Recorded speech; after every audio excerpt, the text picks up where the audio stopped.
Assalamualaikum warahmatullahi wabarakatuh. Hi everyone. My name is Vetananda Kusayanti with ID student 332100049. So today I make final project video presentations applied linguistics about solve all cases today. Table of contents. Number one, problems number one. What linguistics features should Mr. Thompson focus on to identify bias in news reporting? Discuss at least three features and explain how they can contribute to biased reporting. Problems number two, how can the government promote the use and preservation of indigenous language through education? Problems number one. Mr. Thompson is a linguist studying the use of language in news reporting. He is particularly interested in how language can convey bias, shape public opinion, and influence the perceptions of news events. Mr. Thompson analyzed articles from various news outlets covering the same event to identify linguistic patterns that may indicate bias. He also considers the impact of these linguistic choices on the audience understanding and interpretations of the news. So the question is, what linguistic features should Mr. Thompson focus on to identify bias in news reporting? Discuss at least three features and explain how they can contribute to bias reporting. The answer is Mr. Thompson, as linguist studying the use of language in news reporting, should focus on several linguistic factors to identify bias in news reporting. Here are three key features and how they can contribute to biased reporting. Framing. The notion of framing might offer a case study of the kind of multiple conceptualizations that have been identified. Despite its ubiquity across the social science and humanities, there is no general statement about framing theory that shows exactly how frames become entrenched in text, or how frames manifest themselves in a text, or how framings affects thinking. This concept analysis show how the descriptive This concept analysis shows how the discipline of communications can contribute something unique, synthesizing, synthesizing the use of different key concepts, show how they always involve communications and building a coherent theory from them by Robert M. Enman, Journal of Communications, Autumn.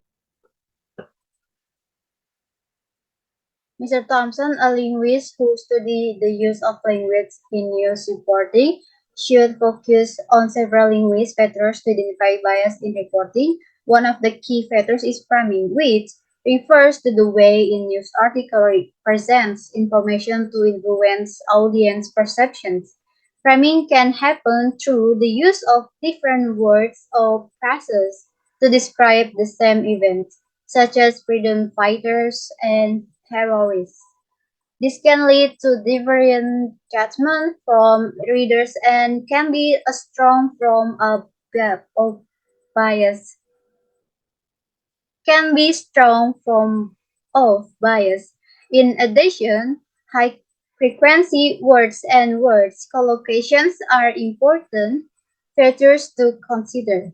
High frequency words are words that appear frequently in a text, and analyzing this word can reveal the dominant themes and ideas presented in a news article.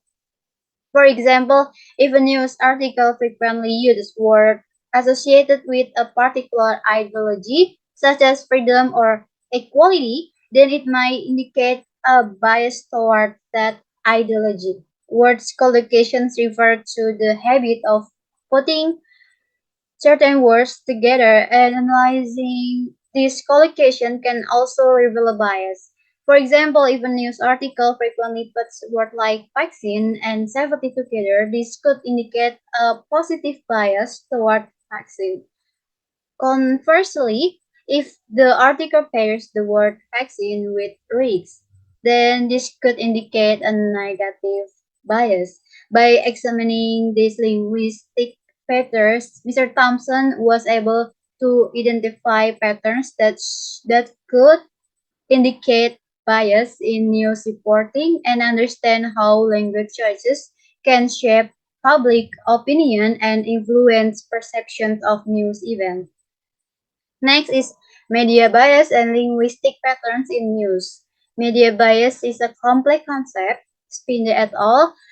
2021-2020, that has been researched since at least in the 1950s.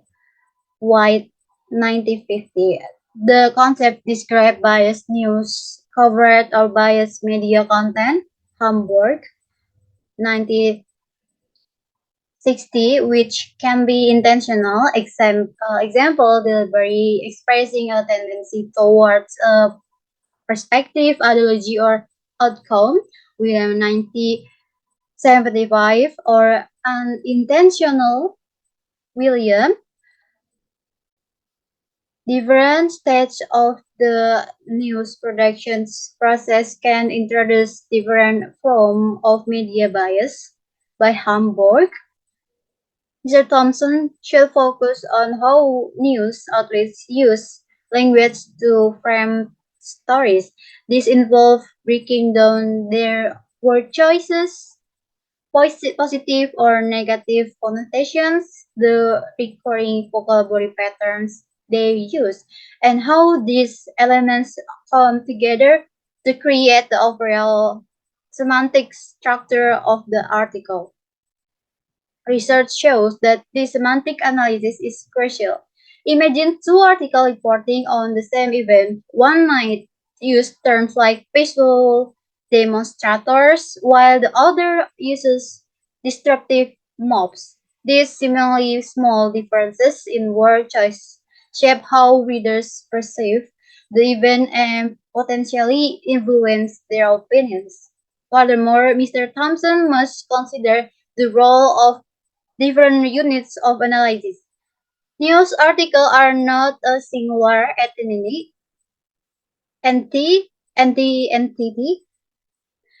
They are built from words, clauses, sentences, paragraphs, and ultimately the whole article itself.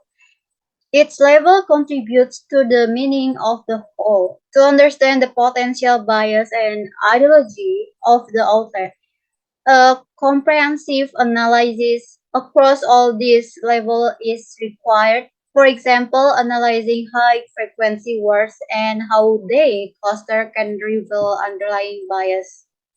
Why sentence structure and complexity should not be completely ignored. They play a more nuanced role. Complex language can make information seem less reliable, but it can also be a conscious strategy to distance oneself from the author and appear objective. Conversely, simpler sentences can feel more subjective, but also be a way to make information more accessible. By examining these linguistic factors, vocabulary choice, semantic structure, and how different units of analysis work together, Mr. Thompson is able to gain a deeper understanding of how news outlet construct meaning and potentially influence reader perceptions. This knowledge empowers him to identify bias and encourage a more critical approach to consuming news media. Next is critical discourse analysis. In systematic functional linguistics, in short SFL, CDA has been introduced by Fowler, and the concept is different from Holiday that language is a form of social and ideological actions by Martin and Rose. CDA tends to look at the relationship between language and ideology or language and power by Fair Clouch. However, the concept has evolved to look at gender, generational, ethnic, disability, and class conflicts. Initially, the concept tends to focus on for social interpretations rather than the linguistic evidence used to support those interpretations. As such, CDA appears to be the analysis of sociologists who knows little grammar. SFL models language as the social context of LSF, and therefore CDA analysts are combinations of linguists and sociologists.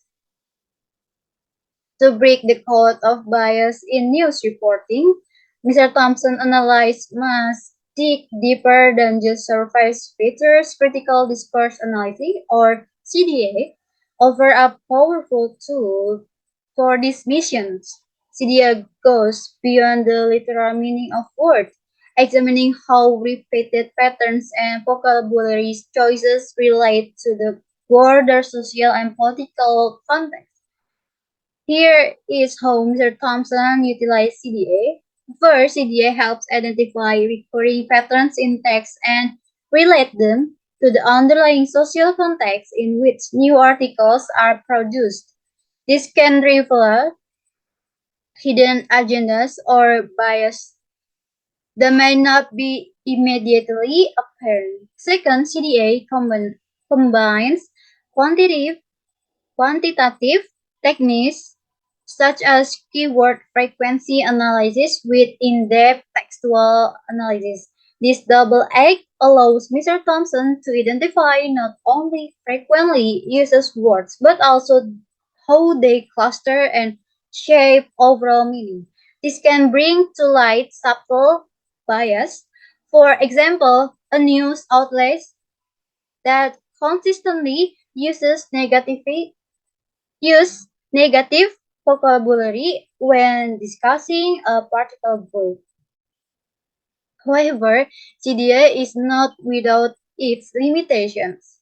Some argue that pure corpus bias analysis, which relies solely on word frequency, is difficult to provide nuanced interpretations or identify deeper meanings behind patterns. In addition, CDI may not fully account for non-contextual elements in news media, such as video or image, which can also introduce bias. To overcome this limitation, Mr. Thompson can complement CDL with semantic structure analysis.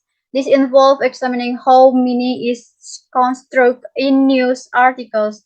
For example, an article that focuses relentlessly on the negative aspect of a situation may signal a bias towards the topic at hand.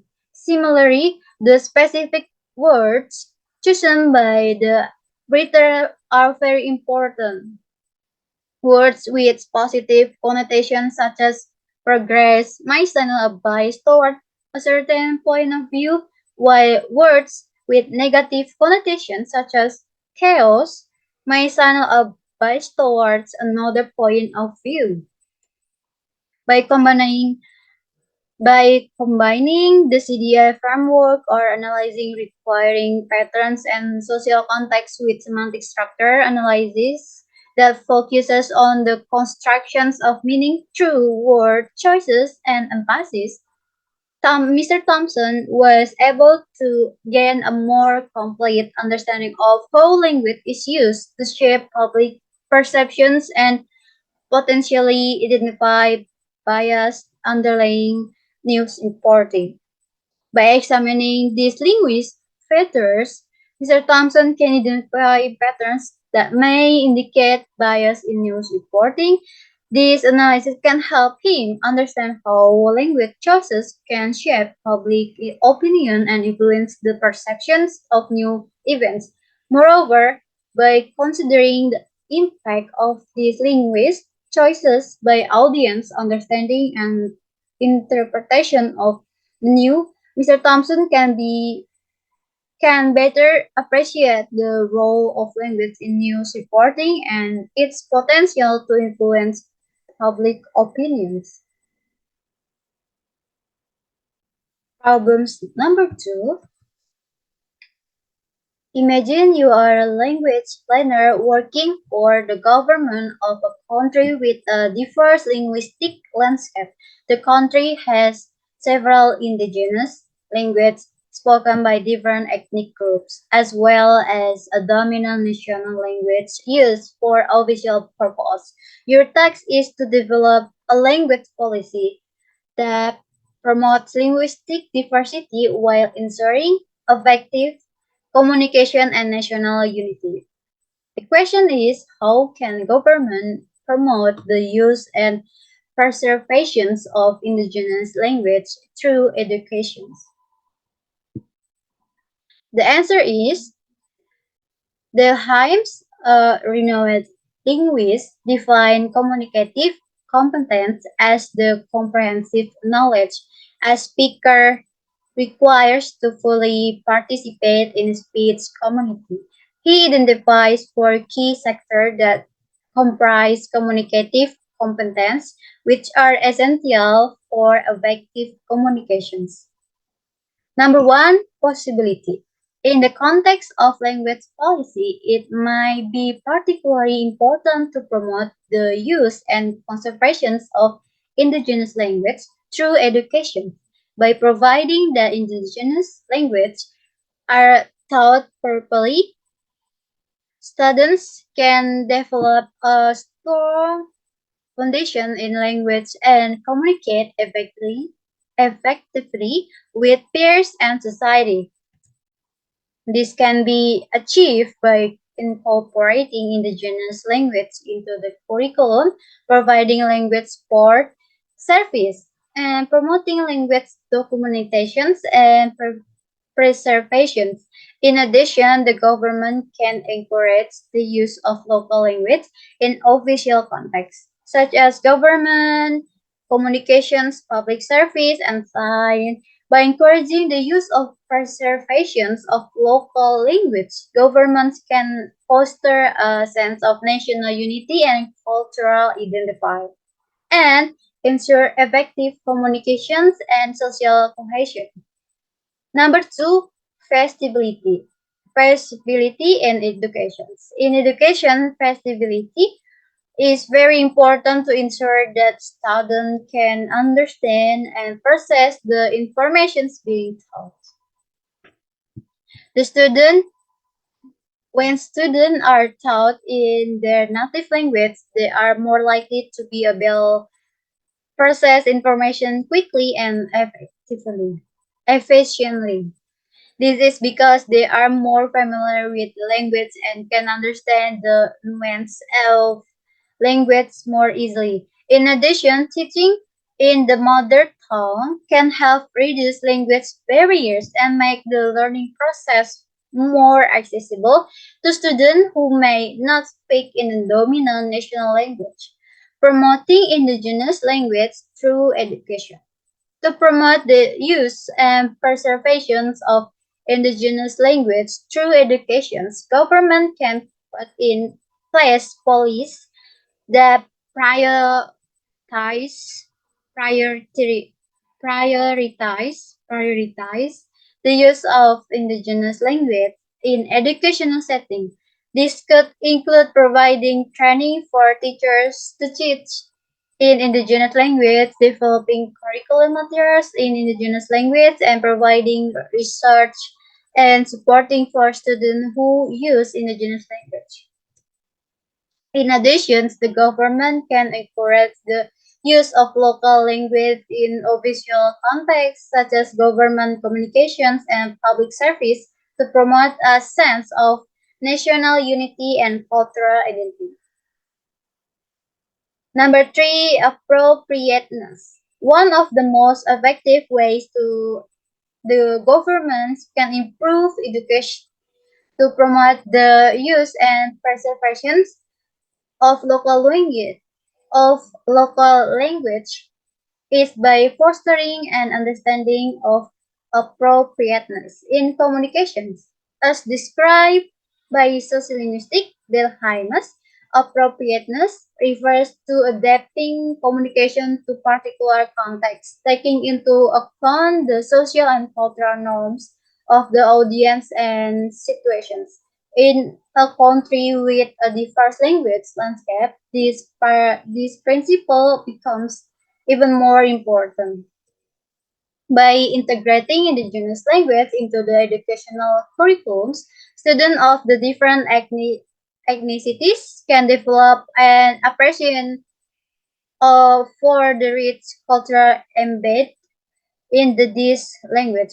Imagine a classroom where indigenous languages are used to teach on not only language skills but also history, literature, and traditional knowledge systems. This approach not only revitalize the language themselves but also foster a deeper understanding of the cultural diversity that contributes the national to the nation's identity. Through education, students will learn when and how to use the dominant national language for official purpose, while also understanding the importance and appropriateness using regional language within their own communities. This will foster respect and inclusiveness, strengthening national unity by recognizing the value of all linguistic voices in the country. The last is attentiveness as a linguistic. Delheims explains it refers to the ability to convey a message effectively and ensure understanding by the intended audience in a multilingual country. This principle is especially important. By integrating local language into the educational system, the government can equip students with the tools to not only understand but also effectively use this language in ways that are appropriate to their communities. Imagine classroom where indigenous languages are not only subject, but also living tools to convey knowledge in parent fields. Students can learn more academic concepts like science or math through the lens of their native language. This approach not only revitalizes the language themselves, but also grows a generation of confident speakers who can effectively communicate their ideas and cultural perspective within their communities. In addition, education can play a important role in documenting and recording indigenous language, creating dictionary and developing student teaching materials that are standards. This research once proffered through proper research and community collaborations become invaluable to future generations, ensuring the continued use and transmissions of this language. By prioritizing provenance in education, governments can empower speakers to use their language effectively and confidently, thus fostering a sense of cultural pride and identify within indigenous community. This is this in turn strengthens nationality by showcasing the richness and diversity of the country linguistic inheritance. So this is my reference. I use five reference to answer I think that's it. Thank you for hearing me. Maaf jika ada salah perkataan. Wassalamualaikum warahmatullahi wabarakatuh.